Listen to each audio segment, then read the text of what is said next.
As the world's most prestigious open-wheel development series continues its 30th anniversary celebration, it's only fitting that it starts the second half of that tribute here in Toronto, Ontario.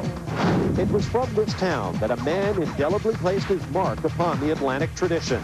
His name is Bill Brack, and he became the first champion in the series' storied history. He was such a formidable competitor, in fact, that he became the owner of the first 2 championship trophies. Brack's driving daring-do, along with his insightful engineering skills, combined to take him to a total of 4 poles and 6 wins over the first 2 seasons. If you drove an Atlantic car in the early 70s, the last thing you wanted to see was the orange #1 in your mirrors. In most instances, that meant that you were either going to lose your position or, worse yet, be lapped. Just moments ago, this crowd was treated to a return to yesteryear as Bill Brack drove his championship steed for a couple of laps around this venerable racecourse. The series, of course, carries a very strong Canadian flavor, with races in 74 and 75 at such venues as Edmonton, Busport Park, and, of course, Trois-Rivières, where we'll be in just 3 weeks. Well, Bill, it must mean a lot to be able to come back here and be a part of the 30th anniversary celebration of the Toyota Atlantic Championship. I'm so happy to be here. It was a really big surprise when I heard that they wanted me here with this car, and I just couldn't wait to get the car polished up and ready to go to drive around with these people. The cars here today, the new Atlantic cars, are fantastic, and a lot of the people I remember remember me from back then are still involved. It's wonderful.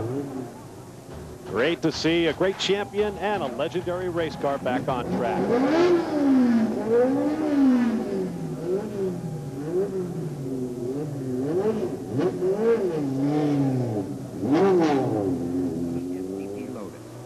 slim nose and skinny Formula 3 tires. It is a fast field. 10 drivers cracked Craig Hill's 1973 qualifying record, with Bertil Roos leading the way. Brack's strategy pays off, and he jumps into an early lead.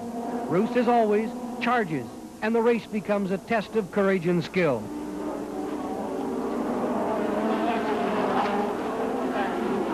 The fans are treated to a fantastic game of cat and mouse. All the electric appeal of motor racing is focused on the 2 leaders. Torontonian Bruce Jensen and Edmonton's Dave Morris have their own battle going for 3rd and 4th places.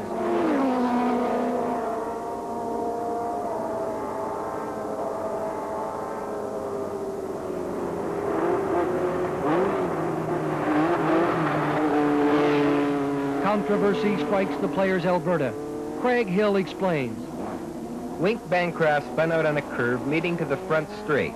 And of course, the marshals upstream started waving yellow flags, which means extreme danger, do not pass. Now, once you're past the danger point, however, and see a green flag, you can start racing again. If you do pass on a yellow, CASC rules call for an automatic 30-second penalty. Roos passed Brack at the entrance to the corner. After that, all Bill had to do was keep him in sight. Fred Opert had the unpleasant task of breaking the news to his driver. Bill Brack was declared the winner, Bruce Jensen was second after a fine drive, and Dave Morris was third. The 30-second penalty dropped Roos to 4th. I'd love to present to you, on behalf of players, the Challenge Series trophy.